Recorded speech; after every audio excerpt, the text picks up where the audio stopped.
Hi, St. Andrew family and friends. Welcome to our newest episode of Getting to Know St. Andrew. I'm Jonathan Tompkins, the senior pastor of St. Andrew by the Sea United Methodist Church on beautiful Hilton Head Island, South Carolina. And this is an opportunity for me to get to know my congregation. I've been here for about 4 or 5 months now, and I'm asking folks from the congregation a series of 7 questions.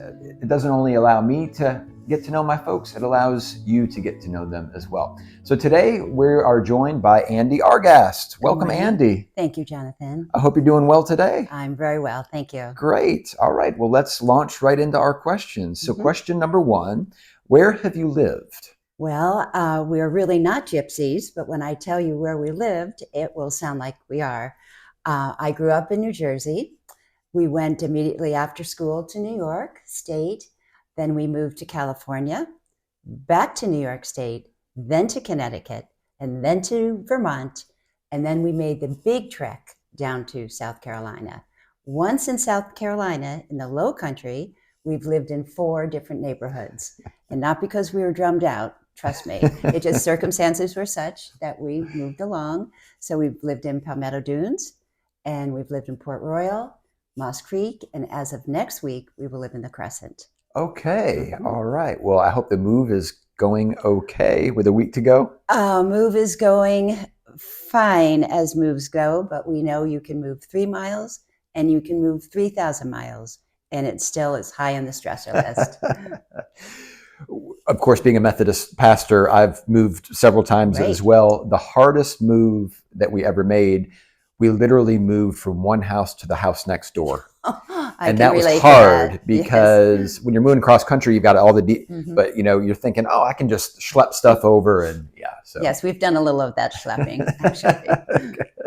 Well, good luck on the move next week. Thank you. Question number 2, Atlantic, Skull Creek, or Sound? Most assuredly Atlantic. As a Jersey girl, which I'll always be, the going to the shore was the vacation. So when you went to the shore, you got to see the sights and sounds of the Atlantic Ocean. I just brought it with me when we came south. Wonderful. The shore, the Jersey Shore. The Jersey Shore. Right. Number 3, what careers have you held? Well, I would say, and not because I think this is the right thing to say, Jonathan, my most precious career is that of being a mother. So motherhood never goes away. It's an everlasting career, I think you could say. But beyond motherhood, I am a nurse by education, and I worked for a while in nursing. And then I made a big jump to IBM HR, first with a little stint in IBM marketing. But I really don't have the soul of a marketeer. I have a soul of an HR person, however. And under the HR umbrella in any corporation, there are a number of responsibilities and roles that you might play. I had probably my most whimsical portion of the HR career was the sports coordinator at IBM San Jose. So if you're picturing an IBMer with a 3-piece suit, very stereotypical and very stern, and why would they be interested in sports? In fact, they are a very competitive bunch on the court or on the field. And my role was to coordinate that.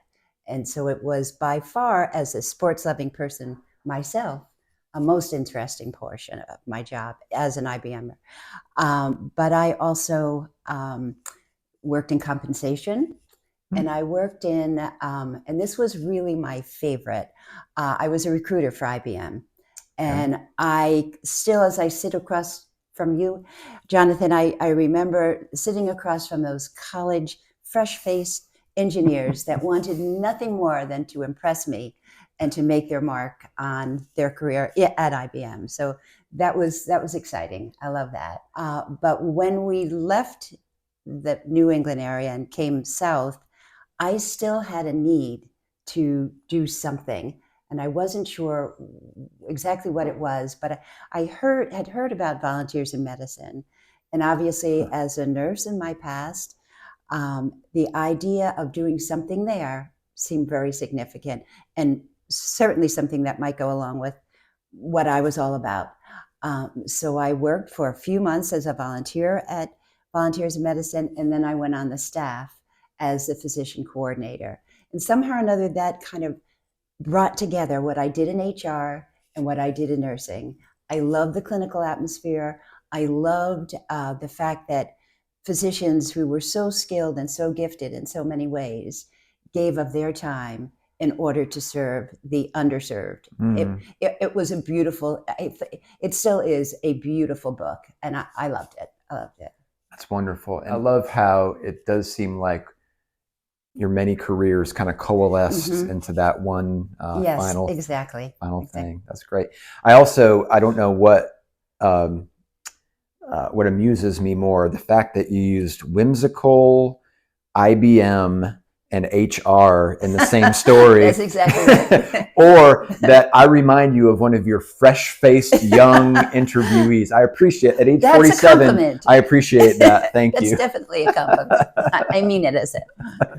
Question number 4, probably one of the most important questions of this interview. What is barbecue to you? Barbecue to me has changed over time. Not my liking for or against, but just my knowledge of barbecue has increased in scope. Our first holiday here was the 4th of July in 1999. So it never struck me that, of course, you were going to have hot dogs and hamburgers. But we didn't have that because that's not barbecue here in the South. Correct. So I thought perhaps that was just an anomaly. But then I learned over time that's not an anomaly. We don't have cheeseburgers on the grill routinely as barbecue. For sure. Yes. I still remember I moved to South Carolina from New York in 1998. And I still remember the first time somebody said we're having barbecue. And it was the same thing. I was expecting grilled burgers and dogs. No question. And instead it was, pulled pork and hash and Yes. which I ended up loving. But I quickly learned, like you did, barbecue is a noun, not a verb. Exactly right. Here in the right. Well, it's both, but it's a different kind of noun here that it is. And, question number 5. Tell us about a meaningful God moment. First, I would tell you about my observation of God moments. And as a student nurse, you're young and extremely innocent in so many ways. And I remember observing God moments. I observed the miracle of birth. I observed families who had the ability to rise above the most adverse outcomes. And I'll never forget that. I probably was somewhat of an outsider on those moments. I knew what I was seeing. I was feeling it in a very objective sense. But I will tell you, Jonathan, there is one moment here, happened at St. Andrew, and I thought, I'm a part of this now. I know what this means. A while back, when Norm was in his most aggressive stage of fighting cancer, and this is Norm, your husband. Norm, my husband. Sorry, so I have 61 years actually. We went to church when we could, but then it became an immunity thing, and so we weren't really able to come to church with any regularity, certainly together. But one Sunday, I thought I would come to church by myself, which was unique. I had never done that prior to that. And we had taken to sitting in the balcony. And as you will note, Jonathan, we still sit in the balcony. You do, correct? Yep. But we were where I stand right about up there. Absolutely, absolutely. And it was Communion Sunday. And I was concerned about that because I knew I would have to be going down to the communion rail by myself.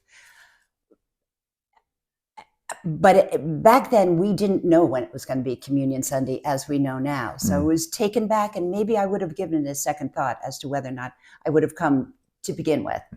But I did indeed. Communion music started. I came down the stairs. I stood at the doors, as balcony people were always used to be anyway, the last people in. And I will tell you that as a nurse, I believe the power of touch is beyond anything in this world, beyond words.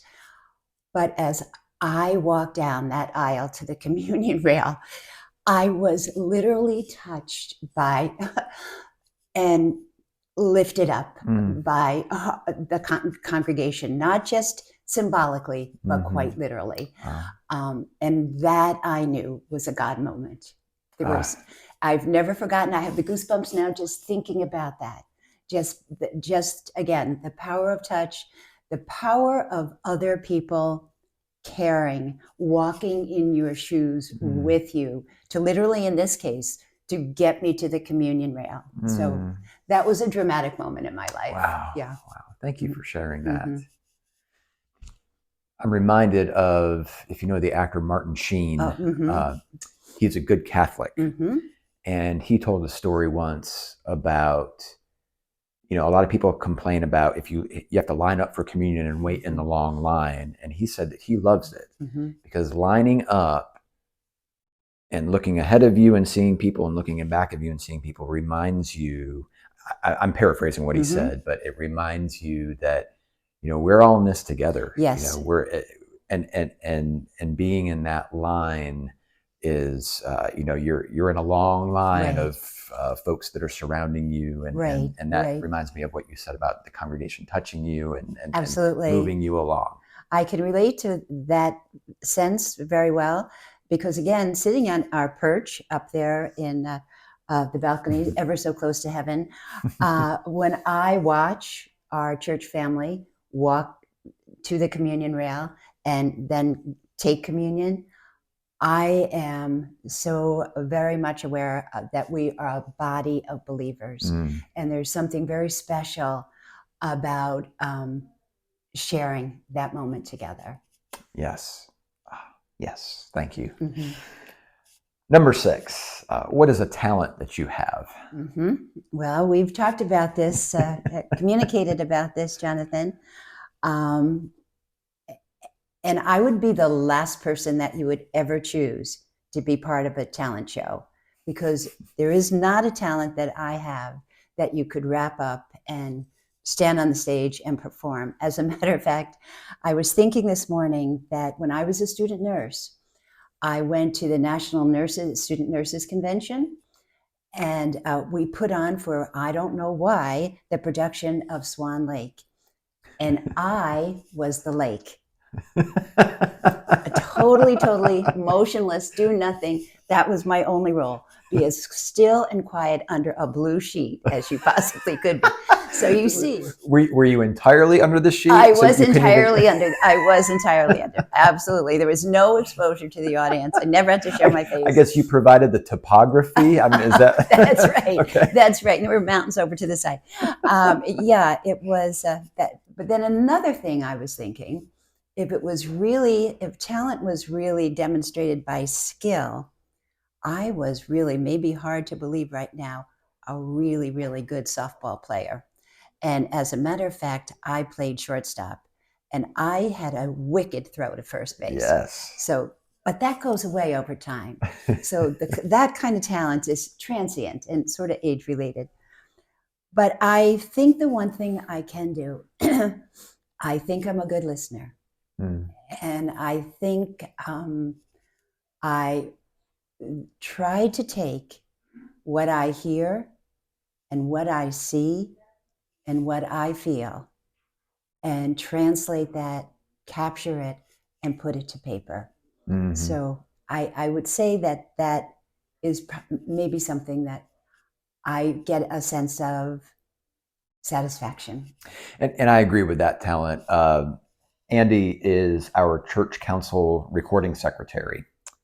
And I've never been enthralled by church council minutes until I got here, and reading your your notes about meetings. You really do. You write really well. The power of the pen. You listen well to meetings, and then it's actually very engaging to read those. Oh, thank notes. you. Thank you for that encouragement. I appreciate it. All right, and our final question, number 7. What is something you like about St. Andrew by the Sea? I think I like what everyone likes, and that's the very tangible circle of caring. That was a term I learned at Volunteers in Medicine, circle of caring. And I think it's something that I can transport from Volunteers in Medicine to our church, because I think we are a circle of caring, but we're not a closed circle. We're a circle that allows for new components, new elements.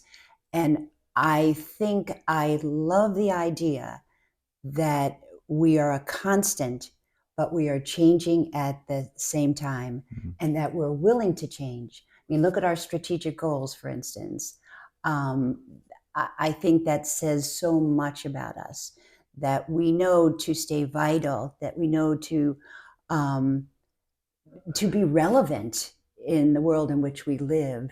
We need to make some change. And I think it's honorable to do that. But I think beyond that, the thing that I personally find most rewarding here at St. Andrew is the prayer quilt ministry, because it is an opportunity for us to show our love and concern for those in need. And you need not look very hard for people in need. My mother used to have a expression that said, "Hon, regardless of what door you open, you'll find need." And I think that's very true. So I think the prayer quilt ministry, and thank you so much, incidentally, for now having the ability for all of our congregation to see it in front of the church on Sunday morning.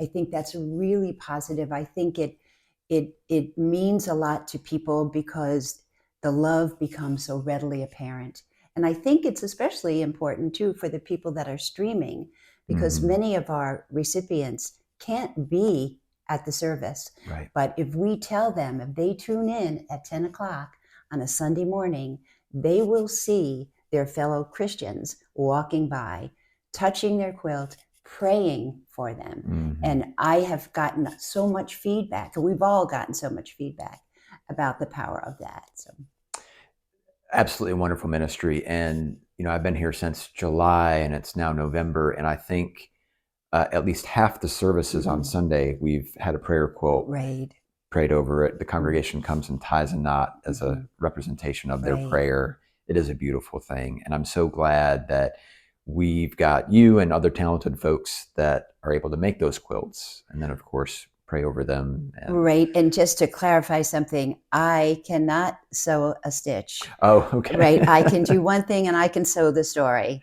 You sew the story. But I cannot sew a stitch. So I always feel when people say, "Thank you, Andy, it was such a lovely quilt," just need to clarify that the quilters made the quilt. So we are a team of dedicated people. Oh, that's wonderful. What a great note to end on. Thank you, Andi, for being with us. And thank you. Thank you, friends. And we will look forward to seeing you soon. Thank you, Jonathan.